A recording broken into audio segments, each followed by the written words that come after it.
Texas played Georgia, and I think that Kirby Smart has lost his mind. Oh my gosh. We'll get to that in a second. Arch Manning didn't play all that bad.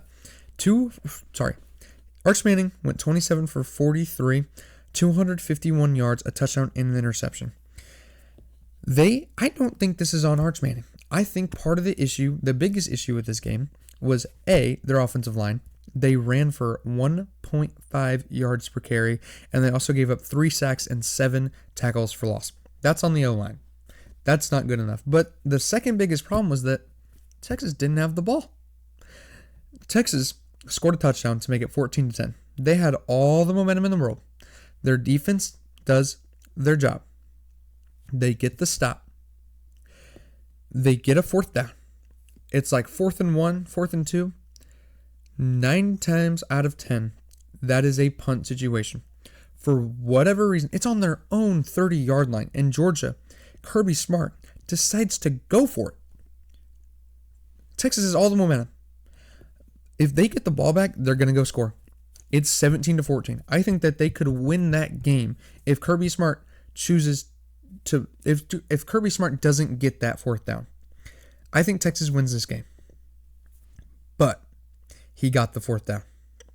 Not only that, later in the drive, I think about on their 20 to 30 yard line, the Texas's 20 to 30 yard line, that is, 4th and 5. And I don't know if they were lining up for a hard count. I don't know exactly what happened, but if it was just a hard count, it worked. They got Texas to jump off sides, chuck it deep, incomplete pass. I think it actually was a pass interference, which got some 15 more yards. So, huge decision to even send your offense back out there on 4th and 5.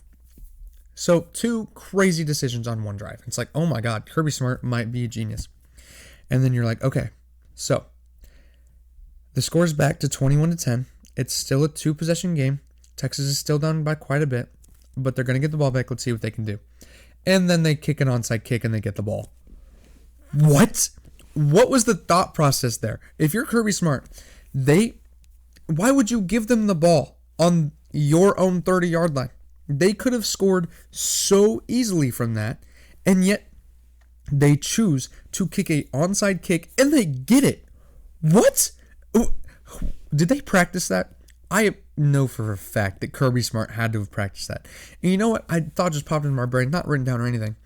I think that he had that Notre Dame game last year where, what was it? Marcus Freeman had the punt team out there, subbed him off, sent on the offense really quickly, and then got him to jump off sides. I think that rocked Kirby Smart to his core because he got out coached in that moment. His team was not prepared for that. And you know what? I think he decided in that moment right there, you know what? I'm going to do that to other people from now on. I'm not letting my team ever have that happen to them again. So I think that Kirby Smart took that personally, and now he's just doing crazy crap. I can tell that he loves this team, man. I can tell that this is a Kirby Smart Georgia team. This isn't a Carson Beck Lamborghini team, all right? This is a Gunnar Stockton Ford F-150, physical, tough, do whatever it takes, gritty, Kirby Smart Georgia team. He loves this team. This is the kind of team that he's always wanted. Not the most talented. It's not the 21 or 22 defenses. It's just a team that does what they're told, does what they need to do, and gets the job done. And it is my favorite Georgia team that I have watched ever. So now looking back to Texas, all right, the playoffs are out. Playoffs are no longer in sight. I am assuming, as long as they don't blow out Texas A&M and then another few things also go their way, that they will not get into the playoff. So, assuming they lose to Texas A&M, is this a successful season for Texas? Someone asked that question to Steve Sarkisian a few days ago, and he was like, well, they asked if it was a failure, and he was like, a failure to who? Like, we've played so many ranked teams, of course we're going to lose 3 games. Well, I think that wasn't the goal going into this season. So, I think if you're a Texas fan, you've got to be extremely disappointed in this team this year. Not only did you lose 3 games, you're going to miss out on the playoffs and everything, but the goal was to make the playoffs. The goal whenever you're the number 1 team in the country to start the year, you should make the playoffs. That's unexcusable. It's the same thing at Penn State. They should have made the playoffs. They didn't do that. whenever you have that high of expectations, a national championship level of expectations, you have to at least make the playoffs. Now, they can do something similar to what Michigan did last year and beat Texas A&M, have a really, really good end to the season, and take that momentum into next year. The problem with that is that I don't think it's going to happen, and it doesn't change the fact that you were the number one team in the country this year. You have fallen out of the playoff contention altogether. You have got to be disappointed, man. I don't even know where you go from here if you're Texas. I think it's really just the offensive line. You have Ryan Wingo, you have Arch Manning next year. Just fix the offensive line. Don't give up 3 sacks. Don't give up 7 TFLs against Georgia. Don't run the ball for 1.4 yards per carry. And you win that game. I think that the talent level is there. You just have to fix that offensive line. I think they'll be there. Fix a few culture issues. I think that there might be a little tweaks that Steve Sarkisian needs to be there. He has not that far away from being where he needs to be, but I think there's just a few more tweaks he needs to make. I think next year they will be really good as long as they can fix that offensive line.